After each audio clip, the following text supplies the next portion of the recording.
জুলাই আগস্টে ছাত্র জনতার আন্দোলনের মধ্য দিয়ে নতুন বাংলাদেশ অর্জন জাতিকে নতুন করে উদ্দীপনা যোগাবে এমন মন্তব্য করেছেন ঢাকা বিশ্ববিদ্যালয়ের উপাচার্য অধ্যাপক ডক্টর নিয়াজ আহমেদ খান। সকালে বিজয় দিবস উপলক্ষে ঢাকা বিশ্ববিদ্যালয়ে আয়োজিত র্যালিতে অংশ নিয়ে তিনি কথা বলেন।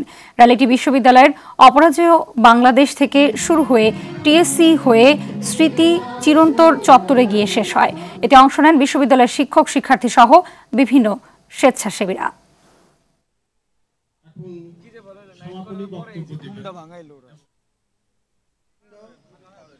নগদের সর্বোচ্চ বার 167 টাকা রিচার্জে পাবেন 1 লাখ টাকা পুরস্কার। আরো আছে প্রতি সপ্তাহে পুরস্কার ও ক্যাশব্যাক।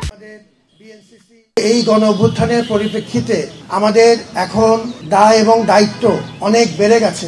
আমাদের পিছনে যাবার আর কোনো পথ নেই।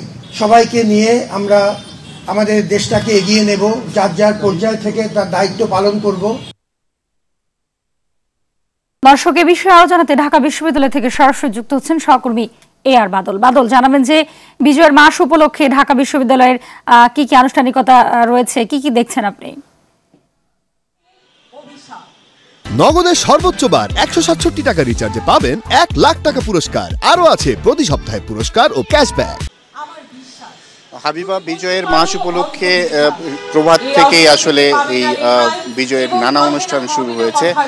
ঢাকা বিশ্ববিদ্যালয়ের পক্ষ থেকে ভিসি মহোদয় এবং অন্যান্য যে শিক্ষকরা রয়েছেন, অধ্যাপক রয়েছেন, তাদের সমন্বয়ে একটি বিজয় র্যালি হয়েছে এবং তার মধ্য দিয়েই মূলত ঢাকা বিশ্ববিদ্যালয়ে এলাকায় যে বিজয়ের উৎসব সেটি শুরু হয়েছে।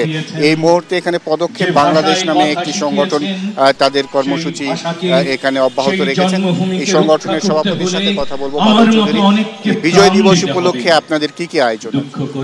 আসলে আমরা প্রায় 14 বছর ধরে এই বিজয় মাসে প্রথম প্রভাত অনুষ্ঠানটি আয়োজন করছি ঢাকা বিশ্ববিদ্যালয় হাকিম চত্বরে। এবছর হাকিম চত্বর থেকে আমরা সুপারিত স্বাধীনতা আয়োজন করছি। আমাদের এখানে আলোচনা সভা, গান, নাচ, আবৃত্তি, কথা বিভিন্ন ধরনের হয় এবং আমাদের একটা ঘোষণাপত্র পাঠ হয় মুক্তিযুদ্ধের চেতনাকে শানিত করার জন্য প্রতি বছরই।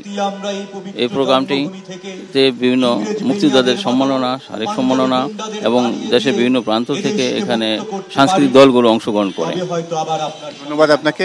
হাবিবা, শুনছিলেন যে এই প্রোগ্রাম এখানে চলছে এবং এই যেহেতু আজ থেকে এই বিজয়ের মাস শুরু হয়েছে, শুধু ঢাকা শহর নয়, ঢাকা বিশ্ববিদ্যালয় নয়, সারা দেশে মূলত এই বিজয়ের অনুষ্ঠান শুরু হয়েছে এবং মাসব্যাপী নানা অনুষ্ঠান অব্যাহত থাকবে। যেহেতু প্রায় 9 মাস যুদ্ধ শেষে বাঙালি জাতি এই গর্বের দিনটি পেয়েছিলেন। হাবিবা, ধন্যবাদ আপনাকে।